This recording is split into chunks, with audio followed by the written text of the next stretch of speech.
Well, good evening. Can you hear me okay? You're very welcome to Armagh City Hotel this evening.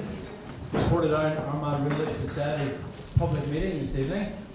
And we're so glad you could all make it this evening. We picked this date specifically because the railway from Armagh to Portadown closed on the 1st of October 1957. So today, 67 years ago, the railways in Armagh fell silent. Absolutely silent. 67 years ago today. So what we want to do, we're not here tonight to give you bad news stories. We're here to give you some good news and to encourage you that the railway will be coming back to Armagh again. We have campaigned for it now for 10 years, and Derek Smith will be telling you about this. And I'd just like to welcome you all this evening. Now, our special guest this evening is Simon Walton. Simon's from Scotland, a great campaigner, a successful campaigner, and he's going to tell us how things went in the reopening of the line between Edinburgh and Tweedbank. Hello, my name is Simon Walton. I'm a past chairman of an organisation called the Campaign for Borders Rail, which campaigned successfully for the reinstatement of a 35-mile line in Scotland between the capital Edinburgh and a place called Tweedbank, deep in the Scottish borders. It's the northern part of what was a main line called the Waverley route, which connected Edinburgh with Carlisle and hence on to points south all the way to London. It's been closed since 1969, and we were delighted when it reopened in 2015, at least in part. The campaign is still very active and seeks to have the whole 99 miles of the line reinstated so it will become a valuable part of the network in Great Britain.